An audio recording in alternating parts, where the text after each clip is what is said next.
Praise the lord. గురువారము ఫిబ్రవరి 2, 2023.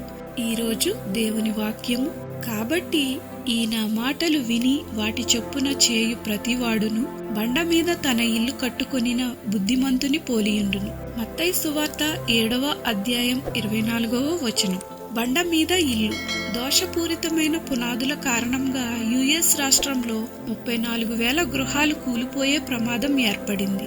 ఒక quarry నుండి ఒక రకమైన ఖనిజంతో అల్లుకుని మిశ్రమమైన రాయిని తీసి పునాదులుగా వాడడం వలన వారికి తెలియకుండానే కాలక్రమేణా పగుళ్లు ఏర్పడి కాంక్రీటును విచ్ఛిన్నం చేస్తుంది. దాదాపు 600 ఇళ్ల పునాదులు ఇప్పటికే శిథిలమయ్యాయి మరియు కాలక్రమేణా ఆ సంఖ్య ఆకాశాన్ని తాకే అవకాశం ఉంది. ఒక అస్థిరమైన నేలపై మన జీవితాలను కట్టుకునే ప్రమాదకరమైన ఆపదను వివరించుటకు ఒక దోషపూరితమైన పునాది పైన ఇంటిని నిర్మించే సాదృశ్యాన్ని యేసు ఉపయోగించారు. మనలో కొందరు బలవంతమైన తుఫానులను ఎదుర్కొన్నప్పుడు దృఢంగా ఉండేలా చూసుకుంటూ బలమైన రాతిపై తమ జీవితాలను ఏ విధంగా కట్టుకుంటారో ఆయన వివరించారు. అయితే మనలో కొంతమంది తమ జీవితాలను ఇసుకపై కట్టుకుంటారు. తద్వారా తుఫాన్లు చెలరేగినప్పుడు వారి జీవితాలు గొప్ప శబ్దంతో కూలిపోతాయి.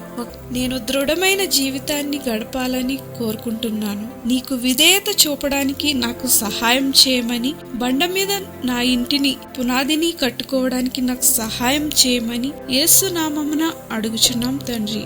ఆమేన్.